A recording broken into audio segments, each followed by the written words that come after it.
بسم الله الرحمن الرحيم قل إن كنتم تحبون الله فاتبعوني يحببكم الله ويغفر لكم ذنوبكم والله غفور رحيم.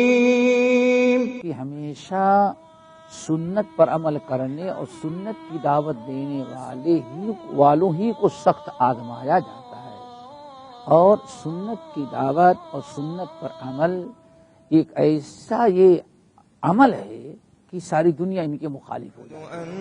شرح السنة تأليف إمام أهل السنة والجماعة في عصره أبي محمد الحسن بن علي بن خلف البربهاري. الحمد لله الذي هدانا للإسلام ومن علينا به وأخرجنا في خير أمة.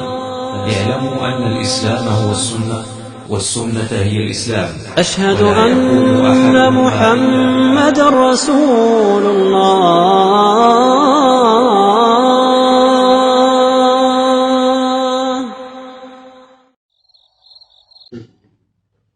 بسم الله الرحمن الرحيم. إن الحمد لله نحمده ونستعينه ونستغفره ونعوذ بالله من شرور أنفسنا ومن سيئات أعمالنا. من يهده الله فلا مضل له ومن يضلله فلا هادي له وأشهد أن لا إله إلا الله وأشهد أن محمدا عبده ورسوله. يا أيها الذين آمنوا اتقوا الله حق تقاته ولا تموتن إلا وأنتم مسلمون. يا أيها الناس اتقوا ربكم الذي خلقكم من نفس واحدة وخلق منها زوجها وبث منهما رجالا كثيرا ونساء واتقوا الله الذي تساءلون به والأرحام إن الله كان عليكم رقيبا. يا أيها الذين آمنوا اتقوا الله وقولوا قولا سديدا يصلح لكم أعمالكم ويغفر لكم ذنوبكم ومن يطع الله ورسوله فقد فاز فوزا عظيما.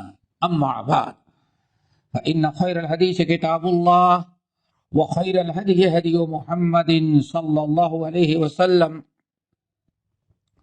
وشر الأمور محدثاتها وكل محدثة بدعة وكل بدعة ضلالة وكل ضلالة في النار.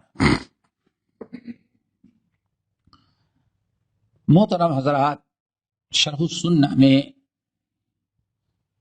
یہ بات چل رہی تھی کہ مؤلف رحمۃ اللہ علیہ امام بربہاری کہتے ہیں وعلم رحمک اللہ، اللہ تعالیٰ تم پر رحم کرے، اچھی طرح سے یاد رکھو، انہ لا یحل مال امرئ مسلم الا بطیبۃ من نفسہ، کسی مسلمان کا مال یا کسی دوسرے کا مال تمہارے لیے حلال نہیں ہوتا جب تک کہ سامنے والا خوش دلی سے تمہیں دے نہ دے. یہ یاد رکھ، جب تک کہ خوش دلی سے تم کو دے نہ دے. وَإِنْ كَانَ، اچھا پہلی چیز تو یہ ہو کہ اس چیپٹر میں کئی چیزیں ہیں. دوسری چیز ہے وَإِنْ كَانَ مَعَ رَجُلٍ مَالٌ حَرَامٌ فَقَدْ ضَمِنَهُ لَا يَحِلُّ لِأَحَدٍ أَنْ يَأْخُذَ مِنْهُ شَيْءٍ إِلَّا بِإِذْنِهِ فَإِنَّهُ عَسَىٰ أَنْ يَتُوبَ هَذَا فَيُرِيدُ أَنْ يَرُدَّهُ عَلَىٰ أَرْبَابِهِ فَأَخَذْتَ حَرَامًا. پہلی چیز مؤلف رحمۃ اللہ علیہ بتا رہے ہیں کہ کسی کا بھی مال تمہارے لیے حلال نہیں ہوتا جب تک کہ انسان اپنے خوشی سے نہ دے دے، گفٹ کے طور پر، ہدیے کے طور پر، یا کہہ دے بھائی تم کو جو ضرورت ہے لے لو، خوشی کے ساتھ جب تک نہ دے کسی کا مال تمہارے لیے حلال نہیں. اور قرآن و حدیث کی روشنی میں طیبۃ نفس ہی کا لفظ آیا ہوا ہے شریعت میں، جس کا مطلب ہوتا ہے کہ بغیر کسی دباؤ کے. اگر انسان سوچتا ہے دے تو رہا ہے لیکن سوچتا ہے یہ نہیں دیں گے کام نہیں ہوگا ہمارا، نہیں دیں گے تو بلا وجہ ہمارے لیے خطرہ بنیں گے. تو دے تو رہا ہے لیکن دباؤ کے ساتھ، دل سے نہیں چاہ رہا، خوش دلی کے ساتھ، فرحت اور مسرت کے ساتھ جو کسی کو دے دے تبھی حلال ہوتا ہے. ہمیں یاد ہے کہ آج دنیا کا بڑا فتنہ ہے. ایک صاحب یہیں درس والے ہیں، کینسل کرا کے پاکستان چلے گئے ہیں. انہوں نے اپنا قصہ بتایا کہ ایک مرتبہ میں یہاں سے گیا پاکستان، پھر ایئرپورٹ سے باہر گیا، سیٹی سے ایسے چھوٹی سواریوں سے گاؤں کی طرف جانا تھا. راستے میں پولیس ملی اور لباس پولیس کا، کوئی بھی ڈاکو ہوتے ہیں. کہا کہ روک لیا، کہاں سے آ رہے ہو؟ دبئی سے. کہا اچھا کیا ہے تمہارے پاس؟ بتایا. کہا پیسہ کتنا؟ کہا بتایا. کہا کہ اتنا ہم کو دو. کھڑے اتنا دو. کہا اپنی جان بچانی تھی، گھر تک پہنچنا تھا، جتنا مانگا ان کو میں نے دے دے کر کے. کہا ابھی 15 میٹر مشکل سے گیا تھا تو انہوں نے بلایا. کہا کہ دیکھو تم یہ کہو کہ ہاں ہم نے تم کو دے دیا، یعنی تم یہ کہو کہ ہم نے یہ مال تم کو دے دیا. کہا مجھے کہنا پڑا، نہیں کہوں گا تو اور چھین لیں گے. کہا کہ میں نے کہہ دیا. تو ہنسنے لگے. کہاں جاؤ، اب اپنے لیے حلال ہو گیا. یہ ایسے حالات ہوتے ہیں. تو یہ جو دباؤ کے ساتھ لیا جاتا ہے، یہ یاد رکھنا. اب حضرت جانتے ہیں کہ کبھی کوئی چیز انسان بیچنا نہیں چاہتا، لیکن سامنے والی پارٹی وہ چاہتی کہ ہاں اس کی چیز نہیں بیچے گا، زبردستی لیں گے. مجبور ہو کر کے خطرے سے بچنے کے لیے آپ دے دیتے ہیں. تو یاد رکھیں قیمت لینے کے باوجود بھی وہ چیز اس کے لیے حلال کیوں؟ زبردستی اس کو بیچا گیا، اسے خریدا گیا ہے، جبر نہیں ہے. اسی لیے اللہ رب العالمین نے فرمایا یا ایھا الذین آمنوا لا تأکلوا اموالکم بینکم بالباطل الا ان تکون تجارۃ عن تراض منکم. یہ بزنس بھی ہو، سمجھیے نا، تو تمہارے آپس میں رضامندگی کے ساتھ. اگر آپ کسی سے کوئی چیز خرید رہے ہیں یا بیچ رہے ہیں اور دباؤ ڈال کر کے وہ آپ سے خریدتا ہے اور کم بلا وجہ دباؤ ڈال کر کے زیادہ قیمت لیتا ہے یا گھٹا کر کے ہمیں دیتا ہے تو یہ حلال نہیں ہوگی. کیوں؟ یہ جملہ یاد رکھیں، تجارت ہو اور عن تراض منکم، آپس کے خوشی کے ساتھ، خوش دلی. کبھی کاروبار ہوتا ہے لیکن آپ بڑے آدمی ہیں نا، سامنے والے کو کرتے ہیں، گالی دیتے کہتے نہ لے بس جا، وقت بیچارہ جاتا ہے. ایسا ہوتا ہے، دیا، تجارت تو کیا لیکن وہ راضی نہیں تھا، خوش دل نہیں تھا. اور اسی کی ایک شکل اور بتائیں، آپ لوگ اچھی طرح سے یاد رکھیں. 2 مسئلے یہاں ہیں. بر صغیر کے بہت سارے علاقے ایسے ہیں کہ عورتوں کو مہر نہیں دیا جاتا، نہیں دیتے، عورتوں کو مہر نہیں دیا جاتا. اور اگر عورت آپ اس کو دیں، ماحول ایسے بنا دیں، تو اس علاقے کی عورتیں مہر لینے کے لیے تیار نہیں ہوتی. کیوں؟ وہاں ایک ایسا ماحول بنا دیا ہے کہ مہر اگر دے دیا تو سمجھو کہ ہاں تمہاری چھٹی کرنے والا ہے، کبھی بھی تم کو طلاق دے کر کے بھگا دے گا. اب اس ڈر اور خوف کی بنا پر عورت بیچاری اگر مہر نہیں لیتی، اپنا حق چھوڑ دے رہی ہے، فَإِن تِبْنَ لَكُمْ عَنْ شَيْءٍ، اگر خوش دلی سے عورتیں کچھ تمہیں دے دیں تو فَكُلْهُ حَنِيًّا، پھر مزے لے کر کھاؤ. یہاں دباؤ کی شکل ہے، یاد رکھیں دباؤ کی شکل ہے. اور ایک دوسری شکل اور دوسری چیز اور ہے، خصوصاً نارتھ انڈیا کے لیے میں، آپ لوگوں کے ساؤتھ میں تو کم ہے، نارتھ انڈیا، پورے نارتھ انڈیا تک آپ چلے جائیں، چپے چپے 95% سے زیادہ لوگ ایسے ہوں گے کہ جو لڑکیوں کا وراثت میں حصہ نہیں ہوتا. سب کس کا حق ہوتا ہے؟ لڑکوں کو. جتنی لڑکیاں ہیں ان میں کسی لڑکی کو ایک پیسہ بھی باپ کے انتقال پر نہیں مل سکتا، وراثت نہیں، ان کا حصہ سمجھا ہی نہیں جاتا. کیوں نہیں سمجھا جاتا؟ اور اسی لیے اگر آپ دینا بھی چاہیں تو جلدی عورت بیچاری لیتی نہیں، اپنے باپ اور ماں کا حصہ نہیں، سے وراثت میں حصہ نہیں لیتی. کیوں؟ وہ ڈرتی ہے کہ اگر اپنا حصہ لے لیا تو شاید آئندہ کے لیے ہمارے لیے میکے کا دروازہ بند. بھائی کس لیے آئی؟ جتنا تمہارا تو سب دے دیا گیا بس. اور یہ بہت خطرناک چیز ہے، اس کو ذرا یاد رکھیں.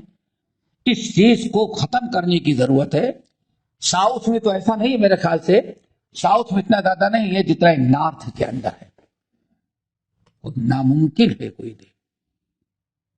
بڑے بڑے حاجی ہوں گی، تہجد گزار ہوں گے، سب کچھ ہیں، لیکن مر گیا بہنوں کا ایک، بیٹیوں کا ایک پیسہ نہیں حصہ.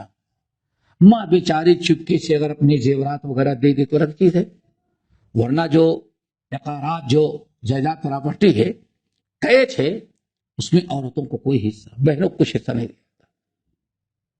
صرف اس بنا پر بہن کے بارے میں کہ بہنوں کو اسے ڈرایا ہے کہ اگر تم نے لے لیا تو پھر آج ہی سے رشتہ، پھر اب دوبارہ ادھر تمہارا آنے کا کوئی حق نہیں. اللہ اکبر. اس لیے بہنیں بیچاری تکتی رہتی ہیں، غریب سے غریب ہوں لیکن بھائی باپ کے جائیداد میں سے کوئی دیتا نہیں. یہ سب اس لیے بتایا کہ یہ کسی بھی صورت سے حلال نہیں ہے. اللہ رب العالمین فرمایا وَلَا تَأْكُلُوا أَمْوَالَكُمْ بَيْنَكُمْ بِالْبَاطِلِ، باطل طریقے سے، باطل کا مطلب غیر شرعی، شریعت کے مطابق کسی کا مال لو، کھاؤ، استعمال کرو، شریعت نے اجازت دی ہے. شریعت کے خلاف کسی کا مال نہ کھاؤ، نہ ہڑپ کرو اور نہ کسی پر قبضہ کرو. یہ بہت خطرناک چیز ہے، اس پر ذرا خیال رکھیں. آگے یہ تو بات ہو چکی. آگے کہتے ہیں اگر وَإِنْ كَانَ مَعَ رَجُلٍ مَالٌ حَرَامٌ فَقَدْ ضَمِنَهُ، اور اگر کسی کے پاس غلطی سے یا قصدن کسی کا مال ہڑپ کیا ہوا ہے، یہ ہیں، انہوں نے کسی کا مال ہڑپ کر لیا ہے، غصب کر لیا، چھین لیا، دبا لیا. آپ سوچیں کہ اس کے پاس سب حرام ہے، آپ ان سے کچھ لے لیں یا ان پر دباؤ ڈالیں. ان کے پاس جو دوسرے کا حرام مال ہے، ناجائز غلط طریقے کا، اس کو بھی تمہارے لیے حلال نہیں، اس پہ لے. سوچے ارے کون سا اس کا کمایا ہوا ہے نا، کون سے ان کے باپ کا دیا ہو، کون سے ان کے کمایا ہوا ہے.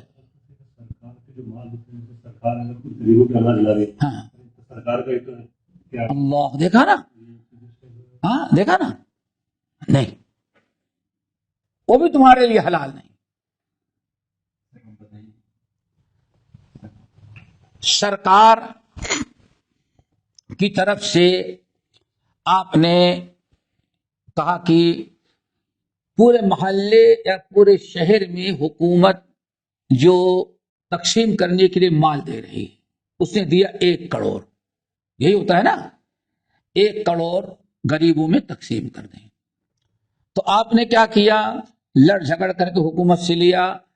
اب 1 کروڑ میں سے 50 لاکھ تو اپنا دبا لیا اور 50 لاکھ میں غریبوں کو تقسیم کیا. ایک شکل تو یہ ہوتی.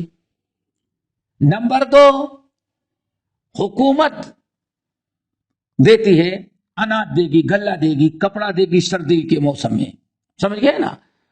اور سردی کے موسم میں دیا کہ بھائی اتنے کمبل ہیں، 1 لاکھ کمبل ہیں محلے میں، غریبوں کے اندر جن کے پاس نہیں ہے، آپ کیا کریں، وہ مال غریبوں میں تقسیم کر دیں. تمہارے پاس آ گئے، حکومت نے تم کو دیا. حکومت نے اتنا کہا کہ بھائی ٹھیک ہے، تم نے محنت کیا ہے، گودام میں رکھا ہے، کرایہ دیا، چلو ایسا کرو، ہر کمبل کے پیچھے حکومت تم کو اجازت دے دے کہ 5 روپیہ ہوتا ہے نا، لے لینا بس. اب آ گیا ان کے پاس، اب اس کو غلط طریقے سے ان سے تم حاصل کرو، سمجھ گئے نا. تو ایسے بہت سارے شکلیں ہوتی ہیں کہ انسان کے پاس مال ہوتا ہے دوسرے کا، امانت کے طور پر، ضمانت کے طور پر، یا انعام کے طور پر، یا غصب کیا ہوا. تم سوچتے ہیں بھائی تو کیا حرج ہے، ان کا تھوڑی ہے، یا انہوں نے دیا اپنا تھوڑی دیا ہے، حکومت کا دیا. آگے سمجھ میں نا. تو یہ بھی تمہارے لیے حلال نہیں ہے. کیوں کہتے ہیں؟ اس کی وجہ یہ ہے، ممکن ہے، دیکھو، ممکن ہے کہ ان کے دل میں اللہ تعالیٰ کا ڈر و خوف پیدا ہو. جس کا مال انہوں نے دبا لیا تھا، جیسے غریبوں کی بات چل رہی ہے، اللہ ان کے دل میں ڈر پیدا کر دے، بھائی کیا فائدہ ہوگا، جو غریبوں کا مال ہم نے لیا ہے اس کو تقسیم کر دو، اس کو واپس لوٹا دو. ٹھیک ہے نا. بہت سارے لوگوں کو ایسے ہوتا ہے. اگر اب یہ توبہ کر کے لوٹانا چاہیں تو آدھا مال تو ان سے تم نے لے لیا ہے، اب وہ غریبوں کو جو لوٹانا چاہتے تو پورا لوٹائیں کیسے؟ اب 50% لوٹا بھی دے، جب بھی یہ مجرم ہے جنت میں ہی جا سکتے. کیوں؟ ان سے تم نے خرید پورا لوٹا نہیں پا رہا، ان کے لیے خطرہ ہے. ایسے ہوتا ہے نا، بھائی ٹھیک ہے تمہارا ہم نے تم سے لیا تھا، نہیں یہ نہیں. یا یہ بھی شکل ہے کہ اگر انسان کو معلوم ہے کہ ہاں اس سے جو ہم لے رہے ہیں، چھین رہے ہیں، وہ غلط طریقے کا ہے. اور کچھ لوگ کیا کرتے ہیں معلوم ہے، ادھار کے نام پر لے لیتے ہیں، سوچتے ہیں کہ پھر کون سا دینا ہم کو. اب ارے بھائی تو کون سا آپ نے اپنی کمائی کے دیا، تو غیروں ہی کا تو رکھا تھا، اس میں سے ہم نے اتنا ادھار ضرورت کے لیے. اللہ اکبر. تو ایسی صورت میں جیسے وہ مجرم ہے ویسے آپ بھی مجرم ہو گئے، آپ بھی مجرم ہوئے نا، اس کا مال آپ نے ہنسا. تو اس لیے امام بربہاری رحمۃ اللہ علیہ کہتے ہیں کہ ایسا نہ کرو، یہ تمہارے لیے کیا ہے، جائز نہیں ہے. اس لیے یہ دونوں آیتیں یاد رکھیے گا. کون سے؟ یہ 2 آیتیں نوٹ کر لیں. ایک ہے سورۃ البقرہ کی آیت نمبر 188 188 188 وَلَا تَأْكُلُوا بَيْنَ أَمْوَالَكُمْ بَيْنَكُمْ بِالْبَاطِلِ. اس میں سب آ گیا.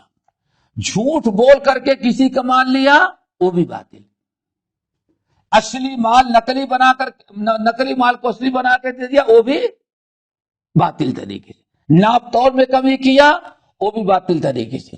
بہت ہر غیر شرعی طریقہ اپنانا کیا ہے، ایک لفظ باطل میں اللہ نے بیان کر دیا.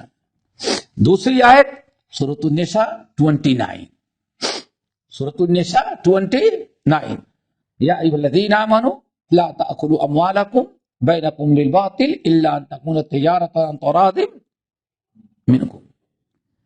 اس میں سب آ جاتے ہیں، میاں بیوی کے آپس میں، بھائی بہن، چچا بھتیجا، سب آ جاتے ہیں. جیسے بھی ہم نے بتایا کہ بیوی مہر مانگے تو اس کو مہر دینے کے لیے تیار نہیں ہے، مہر کا مال حرام ہے. اور کتنے رشتے نبھتے نہیں، لیکن صرف مہر کا مال کھانے کی وجہ سے یہ عورت کے نام جائیداد پراپرٹی، اس کے لالچ میں عورت کو تکلیف دیتے رہتے ہیں، لیکن طلاق دینے کے لیے تیار اس کی یاد نہیں چھوڑتے. تو یہ کوئی بھی باطل کا مطلب غیر شرعی، ناجائز غلط طریقے سے کسی کا مال نہ کھاؤ تو انترادن، تجارت بھی ہو تو ترادن کے ساتھ، جھوٹ بول کر کے جھوٹی قسم کھا کر کے، یہ سب کس میں آتا ہے؟ ترادن میں نہیں آتا. کیوں؟ جو مال آپ جھوٹ بول کر کے چائنا کا مال آپ جاپان کا بنا کے بھیج رہے ہیں، سامنے والے کو معلوم ہو جائے تو اتنی قیمت نہیں دے گا. اسی لیے صحیح مسلم کو حدیث کتنی اہم ہے، جس میں اللہ سنے شاطر ثلاثۃ لا یکلمہم اللہ یوم القیامۃ ولا ینظر الیہم ولا یزکیہم ولہم عذاب علیم. 4 ثلاثۃ لا یکلمہم اللہ، 3 قسم کے آدمی ایسے ہیں اللہ ان سے اتنا ناراض ہوگا کہ ان سے بات نہیں کرے گا. ولا یزکیہم، اور ان کے گناہوں کی مغفرت کر کے ان کو پاک بھی نہیں کرے گا. ولا ینظر الیہم، اور کہاں کس عذاب میں ہیں اللہ تعالیٰ ان کو دیکھے گا بھی نہیں، پرواہ بھی نہیں کرے گا. نمبر 4 وَلَهُمْ عَذَابٌ علیم، ان کے لیے بڑا دردناک عذاب ہوگا. 3 مرتبہ آپ نے فرمایا. ابو ذر غفاری رضی اللہ تعالیٰ عنہ کہتے ہیں صحابہ نے کہا خابوا وخسروا من ہم یا رسول اللہ، یا رسول اللہ یہ تو بڑے برباد ہو گئے، کون سے لوگ ہیں؟ خابوا وخسروا من ہم یا رسول اللہ، تم تباہ ہو گئے، برباد، کون سے وہ لوگ ہیں؟ یہ تینوں کون سے ہیں؟ آپ نے فرمایا المنان، نمبر 1 احسان کر کے احسان جتلانے والا. نمبر 2 والمسبل ازار ہو، ٹخنے کے نیچے کپڑا اٹکار کر کے چلنے والا. نمبر 3 اللہ اکبر والمنفق صلعته بالحلف الكاذب، جھوٹی قسم کھا کر کے کسٹمر کو اطمینان یقین دلا کر کے اپنا مال بیچنا. دیکھو کتنی خطرناک چیز ہے. یہ سب باطل میں آتا ہے. اور ان تراض منکم الا ان تکون تجارۃ عن تراض منکم، اس لیے کھول کر کے بیان کر دینا چاہیے اس کو لینا. لیکن اب آج ایسا مزاج بن گیا، کہتے ہیں جب تم جھوٹ نہیں بولیں گے دھندا کہاں ہوتا ہے، اور تم اکیلے سچائی سے مارکیٹ میں کام کرنے اور تمہیں کو بیوقوف بناتے ہیں. ان کو دھندا کرنا نہیں آتا. حالانکہ کتنی شدید وعید ہے. واللہ کل میرے خیال سے میں نے ایک حدیث سنائی تھی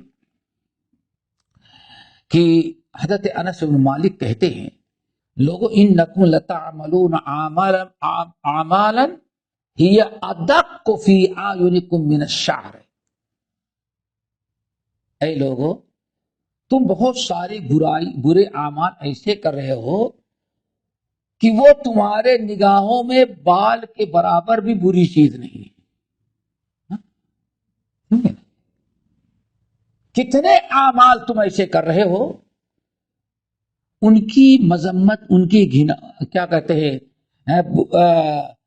ان کے غلط ہونے کا تصور تمہارے دلوں میں بال کے برابر بھی نہیں ہے. وَإِن كُنَّا لَنَعُدُّهَا مِنَ الْمُوبِقَاتِ، حالانکہ انہی اعمال کو ہم لوگ اللہ کے زمانے میں موبقات، ہلاک کر دینے والے گناہ سمجھتے تھے. لیکن وہی برائیاں جس کو ہم لوگ ہلاک کر دینے والے سمجھتے تھے، ان برائیوں کی اہمیت تمہارے نزدیک بال برابر بھی نہیں. دیکھا آپ نے حضرت انس بن مالک بتاتے آج کا زمانہ کہاں سے کہاں تک پہنچ گیا. اور بعض لوگوں نے نقل کیا انہی برائیوں میں سے جس کو ہم لوگ ہلاکت سمجھتے تھے، اور تم لوگ بال برابر بھی ان کو نہیں سمجھتے، انہی میں سے کہا ایک ہے ٹخنے کے نیچے کپڑا لٹکانا. ہاں یہ بڑے مسائل ہیں دوستوں. تو بہرحال اس کا خیال رکھیں.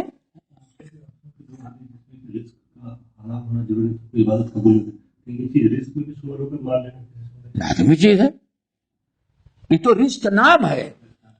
رزق کسی کا بھی حرام طریقے سے مال لینا، اس رزق کا ہے نا ملبسہ حرام، رزق بھی حرام کا ہے. وَمَرْكَبُهُ سواری بھی حرام کی ہے، اور وہ مشربہ پینا بھی حرام. اس کا مطلب کہ سب کی کمائی حرام کی تھی، کوئی عمل نہیں. ان اللہ طیب لا یقبل الا طیبا. اللہ تعالیٰ تو ہی عمل کرتا ہے جو پاکیزہ ہو. دوستو یہ بہت بڑی چیز تھی، لیکن بس آج ساری چیزوں کو ختم کر دیا. وہ گئی صدیق اکبر روزے سے تھے، حدیث سنی ہوگا آپ لوگ، روزے تھے. ان کا جو غلام تھا صدیق اکبر کا، اس نے کہا کہ آقا ایک آج میں آپ کی افطاری اپنے پیسے سے کراؤں گا. وہ قریب بیچارہ تھا غلام. حضرت ابو بکر صدیق نے ہاں اچھا چلو آج تو افطار کرا دے. افطاری تیار کی، بہت اچھی لگی، کھا لیا، بڑی تعریف کی. پوچھا بیٹے یہ کہاں سے تم نے پیسہ اکٹھا کیا تھا؟ کہا کہ اصل میں آپ کے ہاں آنے سے پہلے ایک مرتبہ راستہ پکڑ کے گزر رہا تھا. تو کسی نے کہا کہ میری قسمت بتا سکتے ہو؟ آتا جاتا تو کچھ میں کو بتا دوں گا. اپنی ہتھیلی دکھائی اور میں نے کہا تمہاری قسمت یہ لکھا ہے، یہ ایسا ہوگا ایسا. اللہ اکبر. اس نے ہم کو تھوڑی سی قیمت دے دی تھی تو میں نے محفوظ رکھا تھا. میں نے سوچا ہم کو تو خرچ کرنے کی نوبت ہی نہیں آتی، آپ سب کچھ دیتے ہیں، تو آپ روزے سے ہیں تو آپ کی روزے کو افطار کرا کر کے اپنی اس کمائی سے اجر و ثواب حاصل کر لو. سمجھے نا بات کیا؟ اللہ اکبر. اتنا سنتے ہی صدیق اکبر ہاتھ اندر ڈالے اور سب کیا کر دیا، باہر طے کر دیا. دیکھا مثال کوئی پیش نہیں کر سکتا، سب طے کر دیا، الٹی کر دی. کیا ہوا؟ وہ بھی دوڑی، بیوی دوڑی، گھر والے. کیا ہوا؟ کہا کہ اصل میں یہ حرام کا مال تھا، اس نے پکایا، اس بیچاروں کو معلوم نہیں تھا، میں نے کھا لیا. کھانے کے بعد بتایا تو میں نے اس لیے اگل دیا، الٹی کر دی کہ اللہ نے فرمایا لا يدخل الجنت جسد غذي بالحرام. وہ جسم جنت میں نہیں جا سکتا جس کی پرورش حرام غذا سے ہوئی ہو. دوستو رزق حلال کھاؤ اور رزق حلال کھلاؤ. رزق حلال کھلاؤ بچوں کو، بیوی کو، آنے والی نسل کو، بوڑھے ماں باپ کو.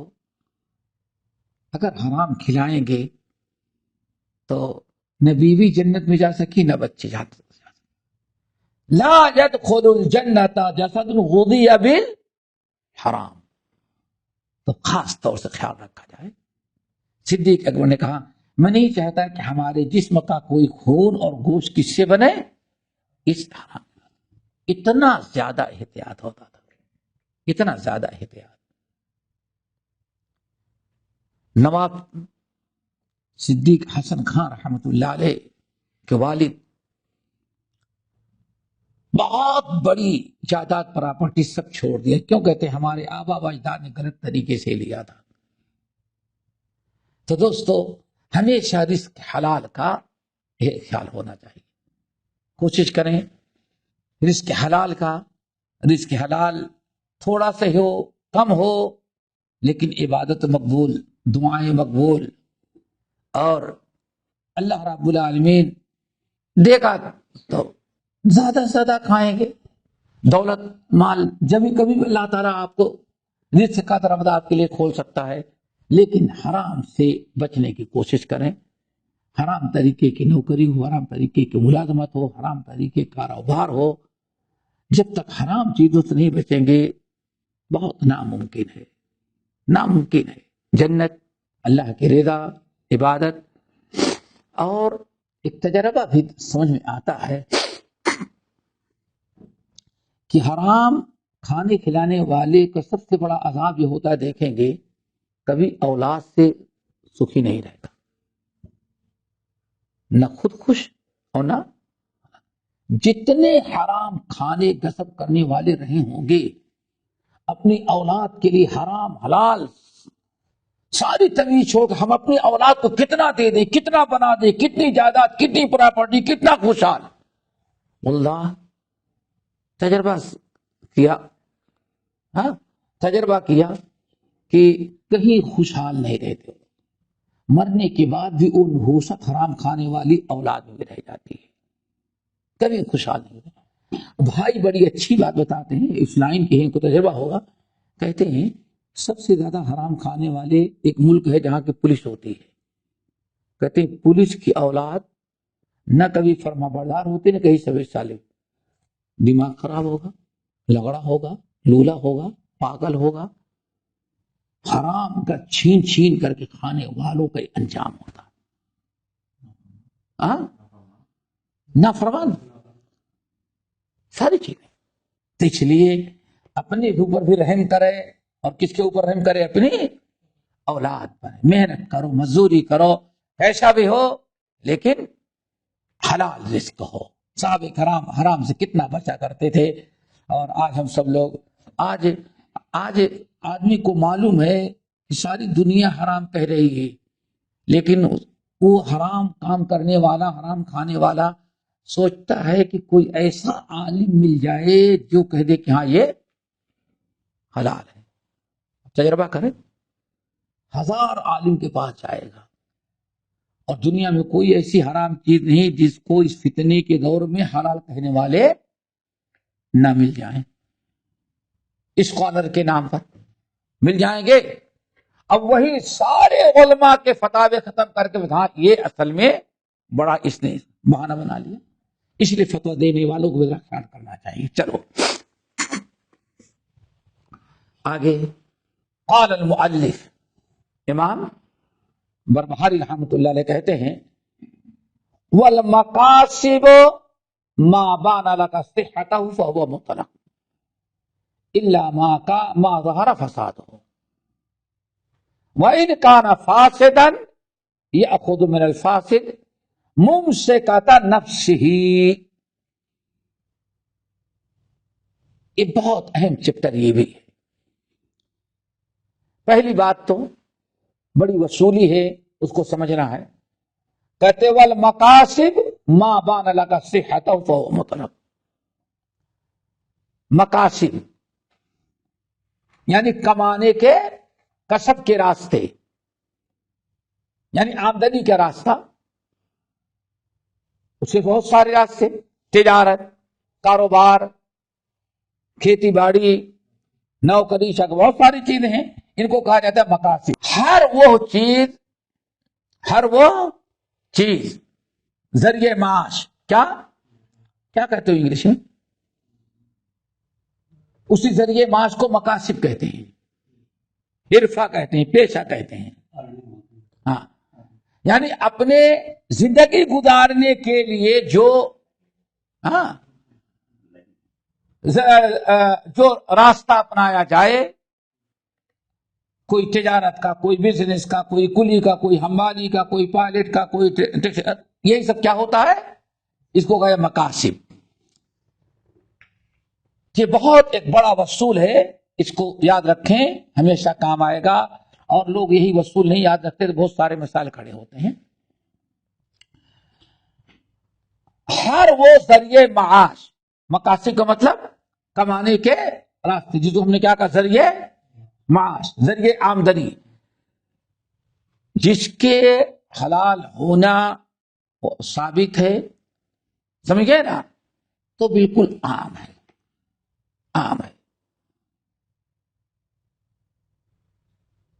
جب تک کسی کے حرام ہونے کے، غلط ہونے کی دلیل نہیں ہوگی، تب تک ساری چیزیں تمہارے لیے حلال ہوں گی. نہیں سمجھ میں آیا؟ 2 چیزیں یاد رکھیں. یہ بڑا اصول ہے. ایک ہے دنیا کی مال و دولت، ٹھیک ہے نا، اور ایک ہے عبادت. ایک ہے دنیا داری، مال دولت، تجارت، بزنس، کاروبار، کھانا پینا، اور ایک ہے عبادت.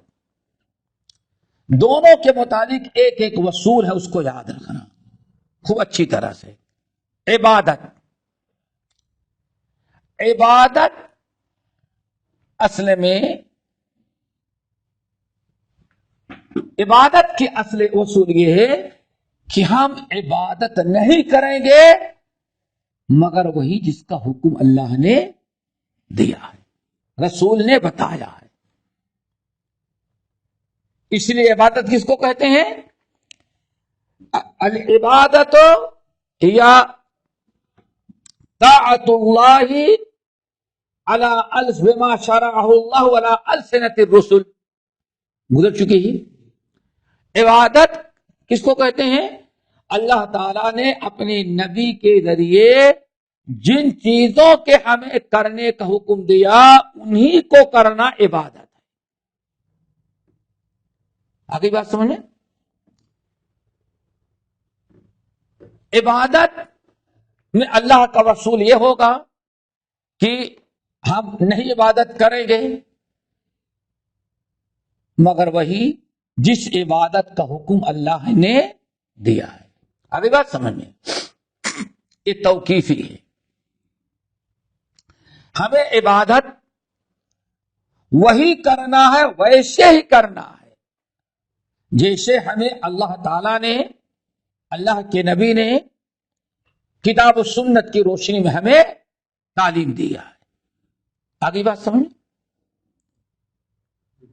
جو اللہ اس کے رسول نے عبادت مقرر کیا وہی عبادت ہم کریں گے. اس کے علاوہ میں جو عبادت کروں، نہیں سمجھے، ہم نہیں عبادت کریں گے.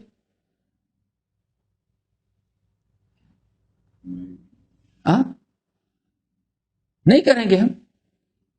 اللہ اس کے رسول نے ہمیں صرف 5 وقت کی نماز فرض پڑھنے کا حکم دیا ہے اور نفل میں آزاد کیا جتنا پڑھ سکو. تو ہم 6 وقت کی نماز کبھی فرض نہیں پڑھیں گے. کیوں پڑھو؟ ہمارے رب نے ہم کو نہیں حکم دیا. آگے یہ بات سمجھ میں. صرف ماہ رمضان کا روزہ فرض قرار دیا ہے 30 یا 29 دن کا، تو میں 36 دن کا روزہ کیوں رکھوں؟ کیوں بھوکا کیوں رہوں گا؟ میں سارے کاروبار چھوڑ کیوں میں نماز پڑھوں؟ اپنا وقت کیوں ضائع کروں؟ ہمیں اتنا ہی کرنا ہے جتنا اللہ نے حکم دیا ہے. عبادت میں اصل کیا ہے؟ ناجائز ہے. سمجھو بنے. عبادت میں اصل چیز کیا ہے؟ ناجائز. نبی کی عبادت ناجائز، ولی کی عبادت کرنا ناجائز، شجر و حجر کی عبادت کرنا ناجائز، سورج و چاند کی عبادت کرنا ناجائز، فرشتوں کی عبادت کرنا ناجائز.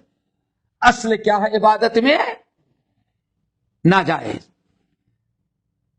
اتنی ہی عبادت ہوگی جتنی عبادت کا اور جس کی عبادت کا حکم اللہ اس کے رسول نے ہم کو دے دیا ہے. بس آئی بات سمجھ میں.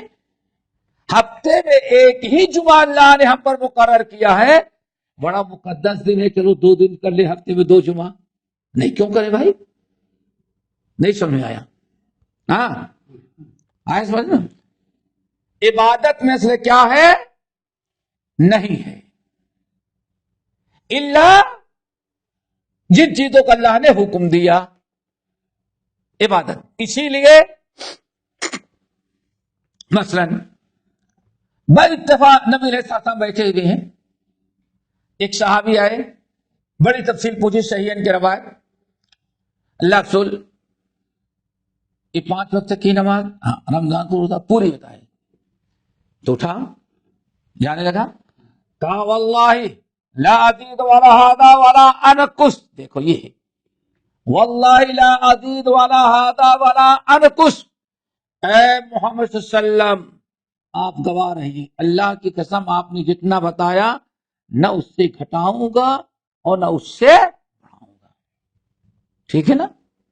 اٹھا چلا گیا، کچھ ہی دور گیا تھا، فلاسفہ واپس لاؤ واپس لاؤ. کیا کہا؟ یا رسول اللہ آپ نے 5 وقت کی نماز فرض بتائی تو 5 ہی وقت کی نماز پڑھوں گا میں، 6 وقت کی نماز کیوں فرض پڑھوں؟ سمجھے نا؟ تو اسے 4 بھی نہیں کروں گا، نہ گھٹاؤں گا نا. کیوں؟ عبادت اللہ اس کے رسول مقرر کرتے ہیں تو اس میں گھٹانے بڑھانے کا کوئی اختیار ہم کو. ہاں نفل کے لیے اجازت دی، جتنا آپ کے اندر استطاعت ہو آسانی سے پڑھ سکے. بلکہ بسا اوقات نوافل پر دنیا کے بہت ساری چیزوں کو اللہ نے ترجیح دی ہے. نہیں ترجیح دی ہے، نفل عبادت پر علم کو ترجیح دی ہے، بہت ساری چیزیں. اللہ رسول فرمایا من سرہ ان ينظر الى رجل من اہل الجنہ، تمہیں سے جو انسان جنتی شخص دنیا میں دیکھنا چاہتا ہے اس کو دیکھ لو، جس نے وعدہ کیا ہے کہ نہ اس سے میں گھٹاؤں گا نہ اس سے بڑھاؤں گا. اب اگر اسی لیے عبادت سمجھ کر کے کسی نے کوئی ایسا عمل ایجاد کیا، شروع کیا جس کا حکم نہ اللہ نے دیا نہ رسول نے دیا، تو اس کو ہم کیا کہتے ہیں؟ بدعت ہے. حالانکہ وہ بدعت اللہ کی رضا کے لیے کر رہا ہے. اللہ رسول کیا فرماتے ہیں؟ کل بدعت ضلالہ وکل ضلالۃ. حالانکہ نیت تو کیا؟ اللہ کو راضی کرنا، لیکن پھر بھی جہنم میں. کیوں؟ عبادت میں انسان کو اختیار نہیں ہے، جو چاہے جتنا چاہے جس کی چاہے نہیں. اصل عبادت نہیں ہے. صرف وہی کریں گے جس کا حکم اللہ نے ہم کو دیا ہے، عبادت ہوگی نا. اور اس کے برخلاف دنیا، کھانا پینا، تجارت، کاروبار، بزنس، پہننا، آنا جانا، یہ ساری چیزیں حلال ہے. صرف وہی نہیں کریں گے جس کا حکم اللہ، جس سے اللہ اس کے رسول نے منع کر دیا. کچھ فرق ہے؟ بالکل ایک دوسرے کے اپوزٹ. دوسرے لفظوں میں دنیاوی چیزوں میں اصل حلت ہے، یعنی اصل چیز کیا ہے؟ حلال ہونا ہے. اصل چیز حلال ہے. اللہ لے کی جن چیزوں کو اللہ اس کے رسول نے حرام قرار دے دیا، بس اتنی ہی چیزیں حرام ہوگی. اب اس کے علاوہ کوئی اور چیز حرام نہیں ہو سکتی. بات سمجھ میں آئی؟ یہ وصول نہیں سمجھ آیا؟ دنیاوی معاملات میں، کھانے پینے دنیاوی معاملات میں اصل چیز کیا ہے؟ حلت ہے، حلال ہونا. چند چیزوں کو اللہ نے حرام قرار دے دیا اور فرمایا اس کے بعد ساری چیزیں تمہارے لیے حلال. قل تعالوا اتل ما حرم ربكم علیکم لا تشرکوا به. پھر کیا فرمایا؟ اس کے علاوہ ساری چیز تمہارے لیے کیا ہے؟ حلال ہے. اب اس اصول کو آپ نے سمجھ لیا تو آج سے لے کر کے قیامت تک ہمارے دنیاوی استعمال، کھانے کی، پینے کی، کھانے کی، پینے کی، استعمال کی، دنیا کی جتنی چیزیں پیدا ہوں گی سب ہمارے لیے حلال ہوں گی جب تک کہ ان کے حرام ہونے کی دلیل نہ قائم کی جائے. اور دونوں کو خلاصہ، ہم کوئی عبادت نہیں کریں گے، کوئی عمل صالح اللہ کے لیے نہیں کریں گے جب تک کہ کتاب و سنت سے اس کی دلیل نہ مل جائے. آگے بات سمجھ میں؟ ہاں،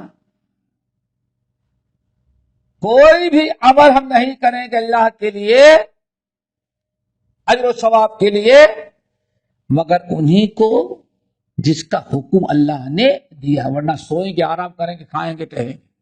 ٹھیک ہے نا؟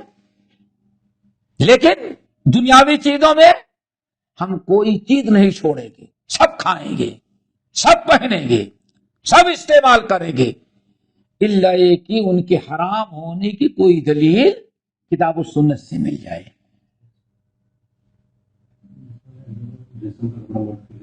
ہاں بس سارے کپڑے ہمارے لیے حلال، اللہ سبحانہ ریشم کا کپڑا نہیں پہنے۔ آگے بات، آج کتنی چیزیں ایجاد ہو رہی ہیں، اسی طرح سے کھانے کی چیزیں۔ ارے تم بچپنے میں تمہیں ان سے پوچھو، شاید کہ لیمن جوس کے علاوہ کوئی چیز ملتی ہی نہیں۔ لیمن جوس سمجھتے نا؟ نہیں، چھوٹا چھوٹا ٹافی کی طرح بس۔ اور آج ماشاءاللہ بچوں کے لیے یہاں جاؤ تو پتہ نہیں چپس اور کیا کرتے ہیں، وہی 10 قسم کی ہوگی۔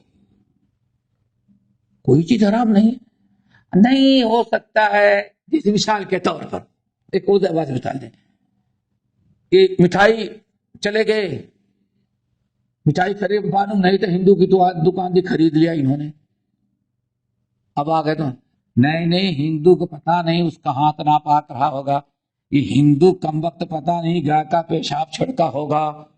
ارے بھائی، اتنے شکوک و شبہات سے کسی حلال چیز کو حرام کر دینا، وہ بھی شرک میں انسان کو مبتلا کر دیتا ہے۔ بات سمجھیے نا؟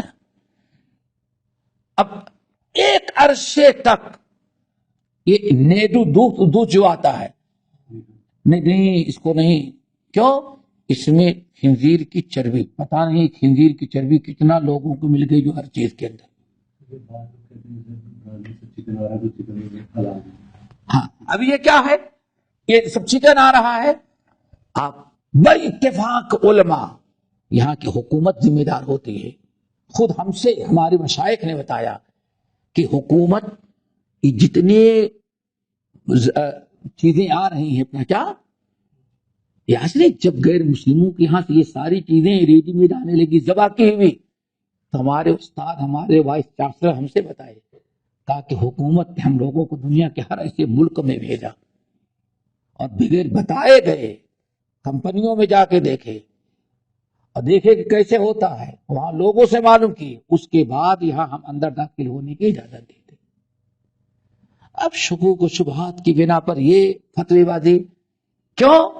اصل چیز حلال ہے، 100% اگر کسی کے حرام ہونے کی دلیل اب ثابت ہو جائے، اس کے بعد اس کو کیا سمجھا جائے گا؟ حرام سمجھا جائے گا۔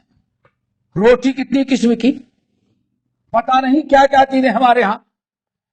ارے تم اپنے یہاں بچپنے میں یہ ہیں جامن کا پھل، سمجھے نا؟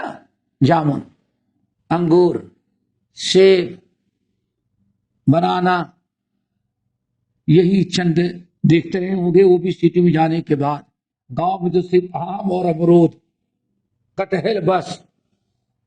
یہاں آنے کے بعد تو ایسے ایسے پھل بازار میں جاؤ تو آسمان پر دیکھو کھائیں گے کیسے۔ ہمارے لیے حلال ہے، کیوں؟ اس کے حرام ہونے کی کوئی دلیل قرآن پاک کیا ہے، وَخَلَقَ لَكُم مَّا فِي الْأَرْضِ جَمِيعًا، تمہارا ساری چیزیں دنیا کے ہم نے تمہارے فائدے کے لیے، سارے فائدے کے لیے بیان کیا۔ اسی لیے یہی سے آج بہت سارے لوگ، آپ کتاب و سنت پر عمل کرتے ہیں، ہاں کتاب و سنت کے علاوہ کوئی عمل آپ کا نہیں خلاف، سب ساری چیزوں کو ثبوت ہے۔ ہاں اچھا بتاؤ، پھر گدھے پر سواری کرو، ٹرین کے سفر، پلین کا، کار کا، کیوں؟ اللہ رسول کے زمانے میں تو کچھ نہیں تھی۔ دیکھیں چشمہ تو نہیں اللہ رسول نے استعمال کیا تھا، آپ کو استعمال کرتے ہیں۔ یعنی یہی دلیلیں جاہل کیوں استعمال، کیا جواب دو گے؟ بھائی یہ تو سب ہمارے لیے اللہ نے پیدا کیا، اس کو حرام ہونے کی دلیل تم دو۔ اللہ نے بیان فرمایا والخیل والبغال والحمیر لترکبوها وزینہ، یہ خچر ہے، گدھا ہے، گھوڑا، اونٹ سواری کرو۔ آگے اللہ تعالیٰ پتہ نہیں کیا کیا سواریاں پیدا کرے گا، تم کو پتہ نہیں، اللہ جانتا ہے۔ ہاری بات سمجھے نا؟ تو یہ ساری چیزیں جو ہیں یہی سے لوگ غلط اٹھاتے ہیں۔ دنیا کی طرح، دین کی طرح دنیا کو بھی کیا نہیں، یہ کہاں لکھا ہوا ہے؟ لکھے ہوئی کی بات نہیں ہے، کہاں نہیں لکھا ہوا ہے حرام کا اس کے دلیل چاہیے. تو یہاں بات چل رہی تھی والمقاصد ما بان لك صحته فهو مطلق الا ما ظهر فساده. اگلی بات سمجھے، اس چیپٹر کو سمجھو. ذرائع کاروبار، آمدنی کے راستے، نوکری چاکری، روزی روٹے کا انتظام کرنا، یہ عام طور پر اللہ نے حلال قرار دیا ہے. جو چاہو روٹی کا راستہ اختیار کرو اور کھاؤ، مگر صرف انہی چیزوں کو چھوڑ دینا جس کا ناجائز ہونا ثابت ہو جائے. ہاں، جس کا ناجائز ہونا کتاب و سنت اجماع امت سے ثابت ہو جائے، اسی چیز کو چھوڑنا، باقی ساری چیزیں تمہارے لیے حلال ہیں. ایک زمانے میں ایک کپڑا آتا تھا، تمہیں بوسکی، جاپانی بوسکی آتے تھے، بوسکی لکھی رہتی تھی، تم نہیں جانے. شرٹنگ میں توڑتا بڑا اچھا کپڑا ہوتا تھا، اور اس میں لکھا رہتا تھا حریر، عربی میں لکھا رہتا ہے حریر. تو اس کو لوگ کہتے انڈین پاکستان یہ حرام ہے. کیوں؟ یہ ریشم ہے. بوسکی کپڑا نہیں یاد ہے تم کو؟ ختم ہو گیا. وہ کئی کہہ رہا تھا بالکل بڑا نرم ہوتا تھا، نہیں، سب سے بہترین کپڑا پہننے کے لیے، کرتے وغیرہ کے لیے وہی سمجھا جاتا تھا. اب میرے خیال سے ختم ہو گیا. اور مختلف کلر کا جاپانی کپڑا، بہترین جاپانی بوسکی، ایک شرٹنگ میں، کوٹنگ میں نہیں، شرٹنگ میں. تو دیکھو اس کو لوگ کہتے ہیں یہ حریر ریشم ہے. کیوں؟ پکڑو دیکھے میرے بھائی، ریشم الگ چیز ہے. بوسکی عربی زبان میں سب کو جو سرکنے والا ہو اس کو کیا کر دیا؟ حریر کر دیا. تو کسی چیز کے، دنیا کی کوئی بھی چیز ہمارے کھانے کی، پینے کی، سواری کی، استعمال کی، ساری چیزیں حلال ہوں گی. ہمیں حلال ہونے کی دلیل نہیں دینا ہے. اگر کوئی حرام کہتا ہے تو حرام ہونے کی دلیل چاہیے. آگے بات سمجھیں. عبادت، کسی چیز کو عبادت کہنے کے لیے عبادت کی دلیل چاہیے. سمجھ گئے نا؟ عبادت کی دلیل چاہیے. اور جس کی دلیل نہیں، ہمیں اس کی دلیل کی کوئی بدعت ہی ہوگی. لیکن دنیاوی چیزوں میں ہمیں حلال، ہر چیز ہمیں حلال ہے. اگر کوئی چیز حرام ہے تو حرام ہونے کی دلیل پیش کرنی پڑے گی. ہمیں حلال کرنے کے بجائے اس کا تذکرہ قرآن حدیث میں ہو یا نہ ہو، وہ چیز ہمارے لیے کیا ہوگی؟ حلال ہوگی. چلو. وَإِنْ كَانَ فَاسِدًا، اور اگر کوئی چیز فاسد یعنی حرام ہے، کیا؟ دنیا کی کھانے پینے کی چیزیں، پہننے کی چیزیں، کوئی چیز تمہارے لیے حرام ہے، اس کی حرمت کتاب و سنت سے بالکل ثابت ہے. جیسے کھانے پینے کی، حرمت علیکم المیتۃ والدم ولحم الخنزیر وما اہل بہ لغیر اللہ، یہ جانور تمہارے لیے حرام ہے. حرمت علیکم المیتۃ والدم ولحم الخنزیر، ٹھیک ہے نا؟ اب ہرن ہو، نیل گائے ہو، سمجھ گئے نا؟ یہ ساری چیزیں ہمارے لیے کیا ہوں گی؟ حلال. چلو. وَإِنْ كَانَ فَاسِدًا، اور اگر کوئی چیز حرام ہے تو اس سے اپنے آپ کو بچنا، اس کے قریب نہیں جانا ہے. لیکن يَأْخُذُ مِنَ الْمَفَاسِدِ مُمْسِكَةَ نَفْسِهِ، لیکن اگر مجبور ہو گیا تو حرام چیزوں سے اتنا ہی لے لے گا جتنے میں اپنی جان بچا لے. آگے بات سمجھیں، چاہے اس کا تعلق کھانے سے ہو جائے. مثال کے طور پر اللہ تعالیٰ نے مردار حرام کیا، خنزیر حرام کیا، شراب کا پینا حرام کیا، حرام ہے. اللہ نہ کرے کوئی ایسا موقع آ جائے کہ حرام چیزوں کے علاوہ کوئی حلال چیز کھانے پینے کی نہ ملے اور جان کا ڈر ہو، تو ایسے موقع پر ہمارے لیے جان بچانے کے لیے اتنا ہی اس حرام چیز کو کھا لو، پی لو جتنے میں تمہاری زندگی باقی رہے. نہ اس میں مزہ لینا ہو اور نہ ضرورت سے زیادہ کھانا ہو. اگلی بات سمجھ. انسان ابھی آپ نے دیکھا کہ ریشم کا لباس حرام ہے مردوں کے لیے. اللہ نہ کرے کہیں ایسی جگہ پڑ گئے جہاں سطر ڈھانپنے کے لیے کوئی اور کپڑا نہیں ہے، یا ایسی سردی بھی گر گئے جہاں جو بھی کپڑے ہیں، ہو سکتا ہے بہت سارے کپڑے جو سردی سے بچنے کے لیے بنائے گئے ہوں، اوپر نیچے استر کس کا لگا ہو؟ ریشم کا لگا ہو، اور اس کے علاوہ کوئی نہیں سردی سے بچنے کے لیے. تو جب تک اور کپڑا نہ ملے ہم ریشمی لباس اتنا ہی استعمال کر لیں جتنے میں ہماری جان بچ جائے. آگے بات سمجھ میں؟ اتنا آگے سمجھو. آگے ولا تقول، یہ بڑی اہم بات ہے. ولا تقول اترک المقاصد واخذ ما اعطونی، اور تم کبھی ایسا نہ کہو کہ میں تو سب کاروبار دھندا نوکری پیشہ محنت مزدوری سب میں نے چھوڑ دیا ہے. بہت ضرورت ہے دوستو آج اس کی. ہم نے تو سب کچھ چھوڑ دیا ہے، اب بیٹھ کر کے اللہ اللہ کرتے رہتے ہیں، جو لوگ لا کے دے جاتے ہیں اسی پر ہم گزارا کرتے ہیں. اور ایسے بہت ہیں بلکہ گزارا کرنے کے لیے لیتے بھی ہیں،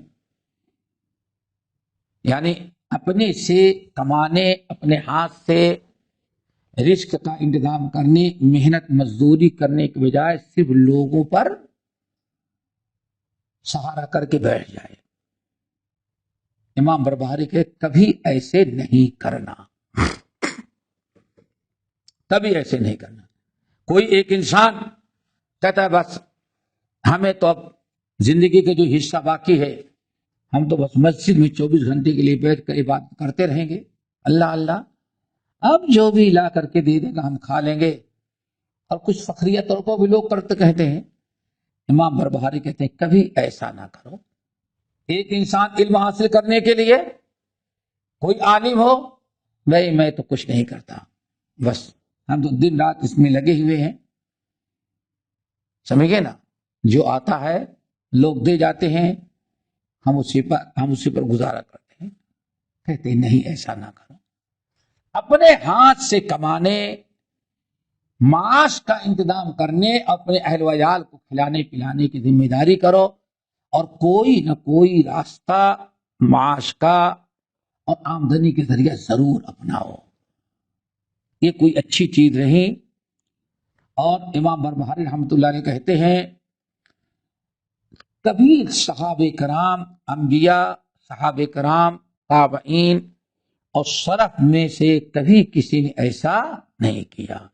یہ بعد میں آج اگر آپ غور کریں گے تو سب سے بڑی مثال آپ کے سامنے کس کی نظر آتی ہے؟ درگاہوں پر مجاور کی. کیا خیال ہے؟ درگاہوں پر مجاور کی. کتنے لوگ ایسے ہیں اللہ نے صحت، تندرستی، صلاحیت سب کچھ دی ہے، لیکن سوائے مانگنے اور لوگوں کے سامنے ہاتھ پھیلانے کے اور کوئی ذریعہ معاش آج تک انہوں نے اپنایا ہی نہیں. تو سختی کے ساتھ منع کر رہے ہیں. کہتے ہیں خبردار، لم يفعل هذا الصحابة ولا العلماء الى زماننا هذا. ایسا نہیں کرنا کبھی کسی صحابی نے، کبھی امام نے، کبھی کسی مجتہد اور عالم نے، کبھی کسی نے ایسا کیا ہی نہیں کہ ہمیں محنت کرنے کی کیا ضرورت ہے، ہم تو بس سب کچھ چھوڑ کر کے اللہ کی عبادت میں لگے ہیں، اور لوگ جو لا کے دے دیتے ہیں اسی کو ہم کھاتے ہیں، کھلاتے، اسی پر گزارا کر لیتے ہیں. اسلام نے اس کی اجازت نہیں دی ہے، اور یہ ساری چیزیں سنت کے خلاف ہے. اور ایسے لوگوں کو متوکل، حضرت عمر فاروق صاحب کا کہ توکل نہیں بلکہ متوکل ہے، یعنی غیروں پر بوجھ بننا اور غیروں پر بھروسہ کر کے بیٹھ جانا. اسلام نے اس کی اجازت نہیں دی ہے، بلکہ اللہ تعالیٰ نے کتاب میں، نبی علیہ السلام سنت میں رزق حلال حاصل کرنے، محنت مزدوری کرنے، کھانے کمانے کی بڑی تاکید کی ہے۔ انسان بلکہ جہاد قرار دیا گیا ہے۔ انسان جو محنت مزدوری اور دوڑ دھوپ کر کے اپنے اہل و عیال کو کھلاتا پلاتا ہے اور رزق حلال کا انتظام کرتا ہے، ایسے عمل کو جہاد قرار دیا گیا ہے۔ تو اس بہترین عمل کو انسان کبھی نہ چھوڑے، کسی بھی حالت میں رہے، جب تک اللہ تعالیٰ دے۔ نبی علیہ السلام نے ارشاد فرمایا سب سے بہترین عمل کیا تھا؟ رزق کا سب سے بہترین رزق کیا ہے؟ جو اپنے ہاتھ سے کمایا جائے۔ سب سے بہترین رزق ہے اپنے ہاتھ سے کمایا ہوا۔ اس میں انسان کی عزت، انسان کا وقار، انسان کا کہ کیا کہتے ہیں پوزیشن باقی رہتی ہے۔ اگر ایسا کسی نے نہ کیا تو فوراً انسان کسی یعنی بدنامی کا اور رسوائی کا سبب بن جاتا ہے۔ اللہ تعالیٰ ہم سب کو مل کر توفیق نصیب فرمائے۔ باقی انشاءاللہ اگلے ہفتے اقول قولی ھذا واستغفر اللہ من کل ذنب واتوب الیہ۔ ہمارے چینل کو سبسکرائب کیجیے اور بیل آئیکن کو دبانا نہ بھولیں تاکہ آپ کو نئی ویڈیو برابر ملتی رہیں۔ لائک اور شیئر کرنا نہ بھولیے۔